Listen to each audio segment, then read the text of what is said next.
नमस्कार. नमस्कार सतसाहेब. आपलं नाव? माझं नाव विनोद दास अवचित बोरसे. आपण कुठून आलात? मी नाशिक महाराष्ट्र इथून आलो आहे.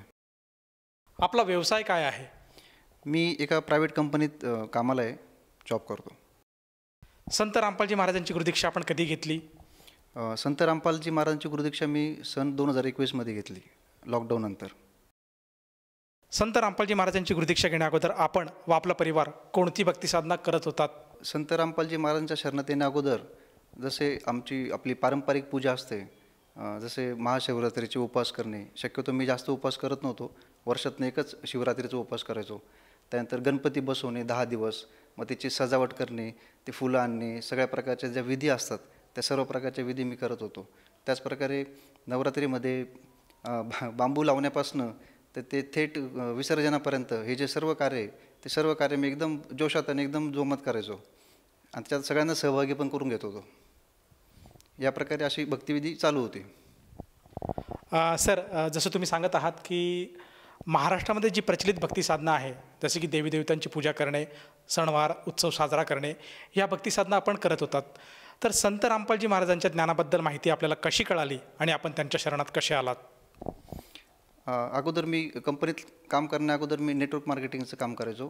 त्यात आमचे एक सहकारी मित्र होते आणि ते संत रामपालजी महाराजांचे अनुयायी होते. त्यांनी मला ज्ञानगंगा नावाचं पुस्तक दिलं होतं. कारण मी दारूच्या आहारी बराच गेलेलो होतो आणि तंबाखू गुटखा वगैरे खूप खायचो प्रचंड प्रमाणात. तर ते माझे सहकारी मित्र मला कायम सांगायचे की तुम्ही एकदा हे पुस्तक वाचा आणि दारू बंद करा, गुटखा बंद करा, तंबाखू बंद करा, याच्याने नुकसानच होणार, त्याने फायदा काहीच होणार नाही. पण मला अज्ञानी असल्यामुळं मला ते समजत नव्हतं आणि मला त्यांनी ते पुस्तक दिलं ज्ञानगंगा नावाचं. ते पुस्तक मी घेतलं आणि कपाटावर ठेवून दिलं माझ्या शोकेसवर आणि ते मी वाचलंच नाही जवळजवळ 2 वर्ष. पण मग त्यानंतर लॉकडाऊन झाल्यानंतर असा योग आला की कंपनी पण बंद होती आणि काहीच काम नव्हतं. त्या टायमाला घरी आई आणि मी एकटाच होतो. माझी मुलगी आणि पत्नी ही गावी अडकलेले होते. त्या टायमाला मग ते पुस्तक मी वाचण्यात आलं ज्ञानगंगा नावाचं. तर ते पुस्तक वाचून मी अक्षरशः रडलो आणि माझी आई पण रडली. मी आईला पण ते वाचून दाखवलं. त्यात मला मार्ग कळाला की हा खरा मार्ग आहे. आणि त्याच्यात ज्ञानगंगा पुस्तकामध्ये वेद, गीता आणि सर्व जे धर्म जे आपले शास्त्र आहेत, जे आपण हिंदू याच्यात मानतो, ज्यांना मान दिलेला आहे सर्वांचा, त्याच्यात सांगितलेलं जे सर्व सार आहे ते त्या ज्ञानगंगा पुस्तकात मला मिळालं. सर, जसं आता आपण सांगितलं आहात की संत रामपालजी महाराजांचं जे ज्ञानगंगा पुस्तक आहे हे आपण लॉकडाऊनच्या काळामध्ये आपण वाचन केलं त्याचं. मला हे विचारायचं आहे की त्या ज्ञानगंगेमध्ये असं काय तुम्हाला ज्ञान मिळालं की आपला जो आत्मा आहे, जो आपला सोल आहे, हा रडायला लागला आणि आपल्याबरोबर आपली आईसुद्धा त्यात सहभागी होती. तर असं काय ज्ञान ह्या ज्ञानगंगामध्ये आपल्याला बघावयास मिळालं? सरजी, पहिले तर जेव्हा मी ज्ञानगंगा पुस्तक वाचण्याची सुरुवात केली तर मी आजपर्यंत जे लहानपणापासून जे ऐकत आलेलो होतो की या पृथ्वी तलावर ब्रह्मा, विष्णू आणि महेश यांच्यापेक्षा मोठं कोणीच नाही आहे. आणि ज्या टायमाला मी पुस्तक वाचण्यासाठी सुरुवात केली त्या टायमाला त्यात पुस्तकात थोडंसं वेगळं ज्ञान दिलेलं होतं, जे मला पचत नव्हतं सुरुवातीला. म्हणजे ते मला पचण्यासाठी थोडं जड जात होतं. पण मी ते तरी वारंवार 1दा 2दा 3दा रिपीट केलं. आणि त्याच्यात पुस्तकाच्या शेवटी पण ज्या काही मुलाखतीच दिलेल्या होत्या त्याच्यात मी त्या मुलाखती वाचल्या. त्याच्यात ज्या काही दारुड्या लोकांचं पण हे दिलेलं होतं की त्यांची मुलं कशाप्रकारे जीवन जगत आहे किंवा तो दारुडा कशाप्रकारे जीवन जगतो आहे. तर ते ऐकून मला रडू यायचं. त्यांच्या मुलाखती बघून, मी ऐकून वाचून मला हे झालं की माझी आत्मा मला टोचत होती मला स्वतःला की आपण चुकीचं काम करतो आहे. चुकीचं म्हणजे जे व्यसनाच्या मार्गे मी गेलेलो होतो, आहारी गेलो होतो दारूच्या, की त्याच्यापासून माझ्या परिवाराला आणि सगळ्यांना किती त्रास होतो आहे हे मला त्या टायमाला जाणवलं. आणि मग त्या टायमाला मी आमचे सहकारी मित्र आहे त्यांना सांगितलं की मला नामदीक्षा घ्यायची असं. पण लॉकडाऊन असल्या कारणाने त्या टायमाला जाणं शक्य नव्हतं. मग मला परमात्म्याच्या कृपेने संत रामपालजी महाराजांची ऑनलाईन दीक्षा मला मिळवली, नामदीक्षा. सर, जसं तुम्ही सांगत आहात की संत रामपालजी महाराजांचं ज्ञान आपल्याला लॉकडाऊनमध्ये कळालं, ज्ञानगंगा पुस्तकाचं आपण अध्ययन केलं आणि आपल्या आत्म्याने पुकार केली की आपणसुद्धा संत रामपालजी महाराजांची दीक्षा घ्यायला काही हरकत नाही, म्हणून आपण ऑनलाईन स्वरूपात संत रामपालजी महाराजांची गुरुदीक्षा घेतली. मला हे विचारायचं आहे की संत रामपालजी महाराजांकडनं गुरुदीक्षा घेतल्यानंतर आपले जे व्यसन होते, जे आपण खाणपान करत होतात, त्याचप्रमाणे जी मदिरा आपण पित होतात, तर त्यातून आपल्याला मुक्तता मिळाली का? हो, नक्कीच. मी जशी नामदीक्षा घेतली आणि भक्ती करण्यास सुरुवात केली आणि संत रामपालजी महाराजांनी जो गुरुमंत्र दिला त्या गुरुमंत्राने असा चमत्कार झाला की माझी दारू तर सुटूनच गेली, परत मी त्या मार्गे कधीच गेलो नाही किंवा आज पण त्या बाजूला जरी मी गेलो तरी त्या दुकानाकडे सुद्धा मी ढुंकून बघत नाही. आणि त्यानंतर मला गुटख्याचं सुद्धा खूप प्रचंड व्यसन होतं. मी दिवसाला कमीत कमी 30-40 पुड्या खात होतो गुटख्याच्या. म्हणजे त्यात माझा प्रचंड पैसा जात होता आणि शरीराची पण हानी होत होती आणि तोंडाला वारंवार जखमा पण यायच्या. असे प्रकार घडत होते. तर तेही एकदम अचानक एका दिवसात माझं पूर्ण बंद झालं, कंट्रोल झालं. त्यानंतर मी गुटखा पण खाल्ला नाही किंवा तंबाखू खाल्ली नाही किंवा मी व्यसनही केलं नाही. सर, जसं तुम्ही सांगत आहात की संत रामपालजी महाराजांच्या गुरुमंत्रामुळे आपलं जे व्यसन सुटलं आहे, मला हे विचारायचं आहे की यापूर्वी हे जे आपण व्यसन करत होतात, तर हे किती वर्ष आपण व्यसन केलं आणि त्या व्यसनापासून सुटण्यासाठी किंवा त्या व्यसनापासून मुक्त होण्यासाठी आपण त्या अगोदर काही प्रयत्न किंवा काही उपचार घेतले होते का? त्या अगोदर मी प्रयत्न केले होते सरजी, पण मग ते प्रयत्न सगळे असफल झाले होते. कारण असा कुठलाच मार्ग नव्हता की जे दारू सोडू शकत होता किंवा गुटखा सोडू शकत होता. कारण मी त्याच्या खूप जास्त प्रचंड आहारी चाललो गेलो होतो. पण ज्या दिवसापासून मी नामदीक्षा घेतली आणि भक्ती मार्गाला लागलो आहे त्या दिवसापासून ते अचानक कंट्रोल झालेले आहे. ते परमात्म्याने तशी प्रेरणा दिली आणि त्यानंतर त्या गोष्टीची आठवण येणं म्हणजे खूप, त्याला हातसुद्धा लावत नाही मी आता त्या गोष्टीला. की समजा एखादा म्हटलं जरी की बाबा ते घेऊन ये किंवा त्याला हात लाव किंवा माझ्याकडे दे, तरी ते सुद्धा मी देत नाही किंवा त्याला हातसुद्धा लावत नाही आता. अशी परिस्थिती आहे. यापूर्वी मी जवळजवळ 15 वर्षापासून ते तंबाखूचं आणि गुटख्याचं मला व्यसन होतं आणि दारूचं व्यसन पाहिजे तितकं नव्हतं. पण नंतर कालांतराने थोडे कौटुंबिक वादविवाद असल्यामुळे मी त्या दारूच्या व्यसनाकडे पण वळलो होतो आणि 10 ते 15 वर्षापासून मी ते गुटखा खात होतो. सर, जसं तुम्ही सांगत आहात की अगदी वयाचे 15 वर्ष आपण व्यसनाधीन होतात आणि गुटख्याचं तंबाखूचं व्यसन आपल्याला 15 वर्षापासून दुःखी करत होतं. मला हे विचारायचं आहे की जेव्हा आपण संत रामपालजी महाराजांकडं गेले तर संत रामपालजी महाराजांना आपण किती पैसे दिलेत की त्यानंतर आपल्याला जे काही व्यसन आहे त्या व्यसनातून आपल्याला मुक्तता मिळाली? नाही सरजी, मला 1 रुपया लागलं नाही. संत रामपालजी महाराजांची गुरुदीक्षा मला मिळाली.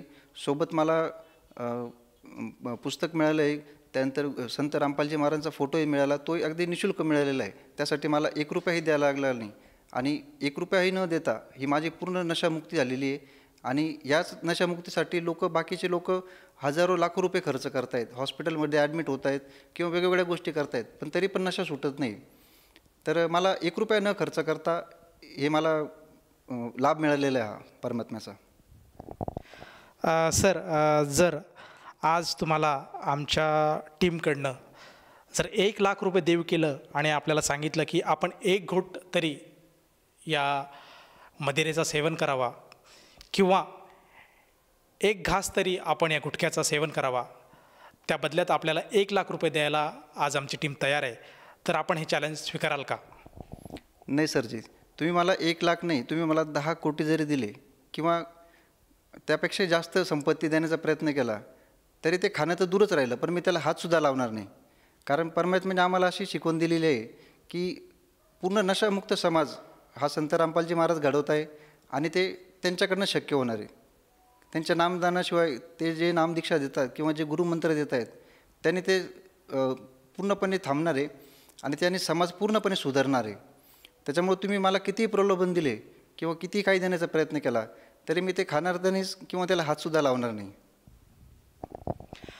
सर, जसं तुम्ही सांगत आहात की संत रामपालजी महाराजांच्या साधनेमुळे जे आपलं व्यसन आहे ते पूर्णपणे सुटलेलं आहे आणि आज आपण निरोगी जीवन आज जगत आहात, तर मला हे विचारायचं की हा एक मोठा लाभ संत रामपालजी महाराजांनी आपल्याला दिलेला आहे. तर ह्या व्यतिरिक्तसुद्धा संत रामपालजी महाराजांच्या सद्भक्तीमुळे आपल्याला आणखीन काही अनुभव किंवा काही चमत्कार किंवा काही लाभ आपल्याला बघायला मिळालेत का? हो सरजी, मी एका प्रायव्हेट कंपनीत कामाला आहे आणि आमच्याकडे गाडीचं पार्ट्स बनतात, गाडीचे मोठ्या 4 व्हीलर कारचे, आणि तिथं आमच्याकडे मोठमोठे प्रेस मशीन्स आहेत. तर ज्यांना कोणाला माहिती असेल की प्रेस मशीनचं स्वरूप किती मोठं असतं, तर त्याच्यावरती एक आपण जी डाय लावतो म्हणजे ज्या डायमध्ये पार्ट्स बनतात त्याच्यावरती एक बूस्टर ठेवलेलं असतं. ते साधारणतः असं 10 बाय 10चं 250 mm थिकनेसचं बूस्टर होतं, मोठं जाड लोखंड. तर ते अचानकपणे सटकून आमच्या अंगावर आलं होतं आणि त्या टायमाला जवळपास आमचा 4 ते 5 जणांचा तिथं प्राण आमचा वाचला होता. आणि त्यानंतर आमचे जे HR मॅनेजर आहेत त्यांनी मला ऑफिसला बोलवून घेतलं आणि त्यांनी तो व्हिडिओ मला दाखवला आणि त्यांनी सांगितलं की तुम्ही गुरूंची दीक्षा घेतली आहे का? तर मी त्यांना हो सांगितलं, हो की मी संत रामपालजी महाराजांची गुरुदीक्षा घेतलेली आहे. तर त्यांनी सांगितलं की तुम्ही तुमच्या गुरुमुळेच आज वाचलेले आहे, नाही तर तुमचं आज वाचणं शक्यच नव्हतं. हा एक लाभ तर झालाच, त्याच्यातून आम्ही वाचलो, आमचा बचाव झाला. आणि दुसरं घटना अशी घडली की माझा ॲक्सिडेंट झाला होता. त्या ॲक्सिडेंटमध्ये माझी गाडी स्लिप झाली होती आणि माझ्या पायामध्ये एक रॉड घुसला होता. त्या रॉडमध्ये घुसल्यामुळे माझा पूर्ण पायाचा पंजा कट होऊन गेला होता. आणि त्यानंतर परमात्म्याने असा चमत्कार केला की त्यातलं फक्त एकच बोट माझं गमवावं लागलं, बाकीचे बोटं मला परमात्म्याने परत केले आणि आज मी व्यवस्थित चालू शकतो आहे, नाही तर माझं चालणं शक्य नव्हतं. या व्यतिरिक्त आमचे कौटुंबिक खूप जास्त वादविवाद होते आणि कोर्ट कचेरीचे हे काही प्रश्न बरेच प्रलंबित होते. म्हणजे ते 3-4 वर्षापासून चालूच होते नामदीक्षा घेण्या अगोदर. पण मी जशी नामदीक्षा घेतली त्यानंतर ते सगळे प्रश्न दूर झाले आणि आज मी सुखी जीवन जगतोय. सर, जसं तुम्ही सांगितलं की संत रामपालजी महाराजांच्या सद्भक्तीमुळे आज आपण व्यसनापासून मुक्त झाला आहात, त्याचप्रमाणे बऱ्याचशा संकटामधून आपल्याला संत रामपालजी महाराजांनी बाहेर काढलेलं आहेत. तर ह्या आपल्या अनुभवातून आपण आपले जे समाज बांधव आहेत, त्याचप्रमाणे जे आपले मित्र आहेत, आप्तेष्ट आहेत, नातलग आहे आणि जो भक्त समुदाय आज TV चॅनलच्या माध्यमातून आपल्याला बघत आहेत, या सर्वांना उद्देशून आपण आपल्या अनुभवातून काय संदेश द्याल? सरजी, संदेश देणे इतका तर मी मोठा नाही आहे, पण मी एक विनंती करू शकतो समाजाला आणि आमचे मित्रपरिवार आहेत किंवा आमचे जे नातलग आहेत, नातेवाईक आहेत, त्यांना मी एक हात जोडून एक विनंती करू शकतो की आपण संत रामपालजी महाराजांचं ज्ञानगंगा पुस्तक वाचून हे ज्ञान तुम्ही समजून घ्या की संत रामपालजी महाराज नेमकं काय सांगण्याचा प्रयत्न करत आहेत. कारण सर्व ठिकाणी फक्त आपण ऐकलं की मोक्ष मिळवायचा आहे, मोक्ष पाहिजे, पण तो मोक्ष नेमका मिळतो कसा आणि तो परमात्मा भेटतो कसा? कारण सर्वजण सांगतात की तो परमात्मा तर निराकार आहे, मग तो दिसत नाही, तर मग हा परमात्मा आपल्याला भेटेल कसं काय, मोक्ष कसा मिळेल? या सर्व ज्या बऱ्याचशा गोष्टी ज्या अनुत्तरित होत्यात आजपर्यंत, ज्याचे उत्तर कोणी देतच नव्हतं, समर्पक उत्तर असं की मनाला पटेल असं उत्तर कोणाकडेच नव्हतं. कारण मी पण बरेच आपल्या कुंभमेळ्याच्या वेळेस पण बऱ्याच साधू लोकांना वगैरे भेटायचो, त्यांना विचारायचो मी, पण मग तसं समर्पक तसं काही उत्तर मिळत नव्हतं.